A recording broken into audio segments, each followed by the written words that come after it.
There is not a person in this room that is not constantly up under attack. No matter how blessed you've been, no matter how successful, no matter how accomplished, no matter how healthy, no matter how fruitful you are, somewhere in your life, you are either being attacked or about to be attacked in some area of your life. And God says, I'm going to bless you, but you've got to dress for the battle while you receive the blessing. With every blessing, there is a battle. I would venture to say the greater the blessing, the greater the battle. The enemy would not send that level of battle against you if there were not that level of blessing before you.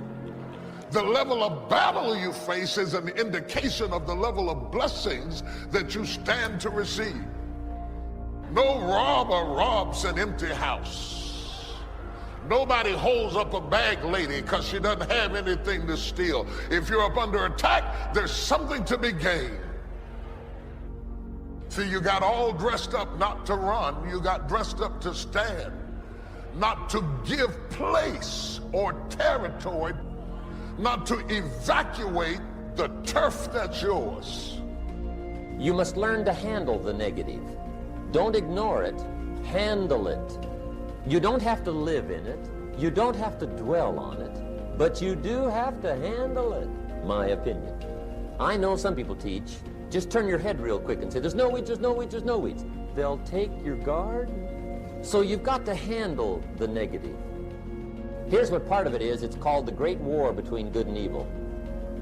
And there is a war on. The minute you were born, you got involved in the war between good and evil, between darkness and light, between negative and positive, between evil and good, between tyranny and democracy, between weeds and human activity. I mean, the war is on. If good does not arouse itself and become active, guess what moves in? Evil.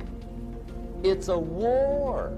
A mental war, a physical war, a financial war, between enterprise and ease, between accomplishment and failure. It's a war. You're being fought by imaginations, shadows, and ghosts. Some of you are stressed to death over what ifs and maybes. You've been stabbed by suppose.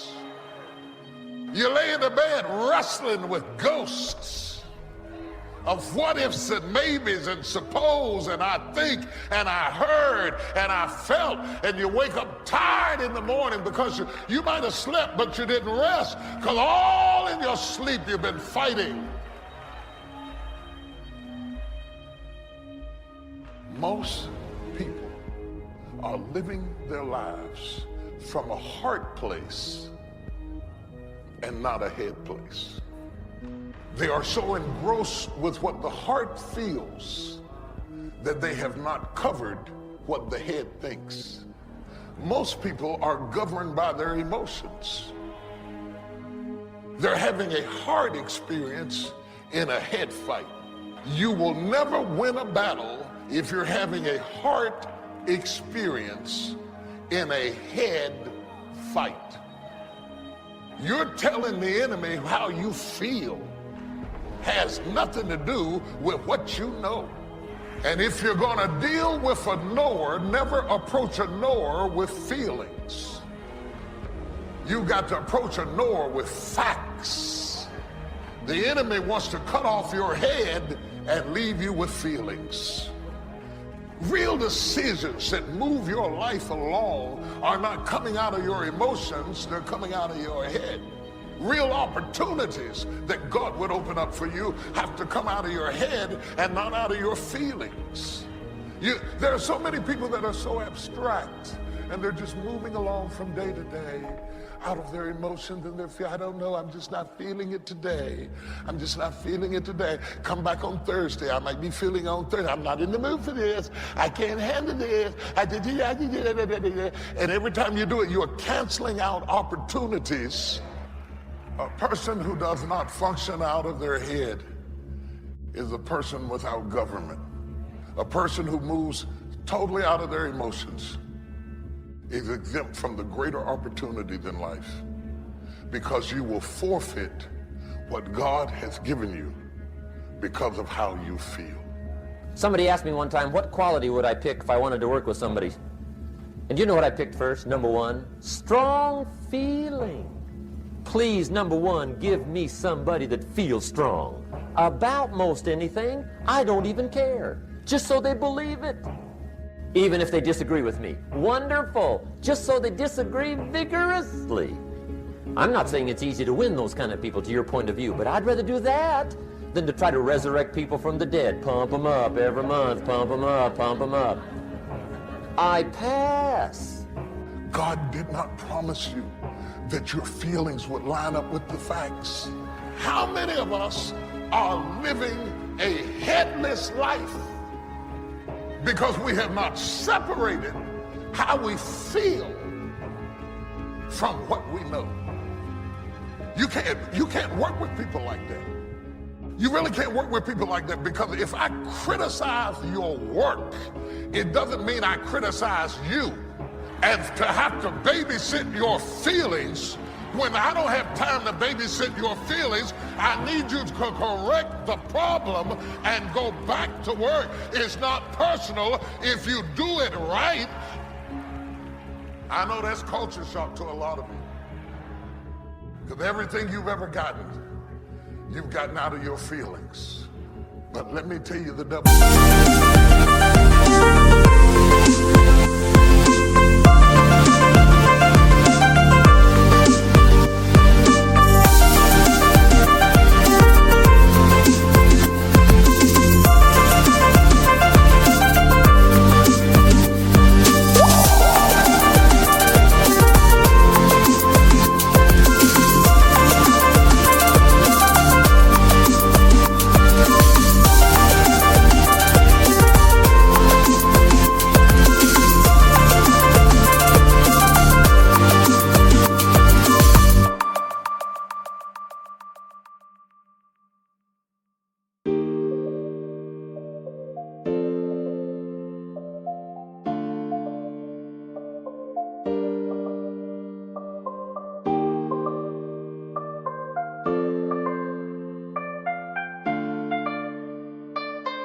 Is not fighting you over your feelings. He is fighting you over your head. He is giving you images and imaginations and threats of disaster to send your head into a panic mode so that you will digress mentally from the leadership that the rest of you needs. It has to come from the facts and not the feelings. Are you a kingdom without a king? Are you so busy managing the emotional relationships that you have that you don't have the energy to think the thoughts you need to think to go where you need to go? Are you so busy managing your feelings and the feeling the people around you and trying to make them feel what you feel and need what you need and want what you want, that you're not making progress in life? The definition of lunacy is to keep doing the same thing expecting a different result. So why are you doing what doesn't work? If flipping out on her isn't working, why are you still doing it? If giving him a piece of your mind hadn't worked in the first 15 years, wouldn't it be a good time now to change strategies? Why are we loyal to ineffectiveness? Why are we loyal with ineffectiveness? And we are loyal to things that we know don't work, but because this is how I feel. You don't have to force yourself or motivate yourself to think negatively, to be depressed, to hate somebody, to want revenge, to want to get back at somebody, to beat yourself up over the head, to feel loaded with guilt. You don't have to make any effort to do that. Your mind is on automatic. It will do that by itself. The next thing that is important is that expect things to get better for you, because they are. See, life is cyclic. You're not, whatever experience you're having right now, it has not come to stay. It has come to pass. Not to stay, just to pass. It's just going through. The biggest challenge is to know what's happening. This is a part of this thing we call life. This too shall pass. And maintaining perspective, putting it in perspective. See, a lot of us, because of our limited vision of ourselves, a lot of us who begin to focus on problems and enable them to overwhelm us, we begin to think that we have no options. We begin to believe that there's no way out. Repeat after me, there's always a way. I'm unstoppable. This will not get me down. And if I get knocked down, I'm going to be like Leo Pascal. You said you're going to have some low moments in life, but when you do, you will have high lows. Because you're going to have sometimes low moments when you won't want to get out of bed. You just want to stay there. There are times you won't want to come out the house. There are times you'll be feeling bad and don't know why. What's wrong? I don't know. It's called life. Someone said we have two primary choices in life. We can either accept conditions as they exist, or we can take the responsibility.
To change them. See, a lot of people want to exempt themselves from taking responsibility. All they want to do is talk about the problem. Every time you see them, they'll tell you their story over and over and over and over again. No, no. You want to take responsibility for your life. I got me here, I can get me out of this. And I'm getting out. I'm not going to be a volunteer victim. George Bernard Shaw said there are two kinds of people in life. You know, he said those that make things happen, those that watch things happen, and those that don't know what happened. And he said the people that get along in this life look around for the circumstances that they want, and if they can't find them, they make them. They create them. Whatever you do, don't lose your head.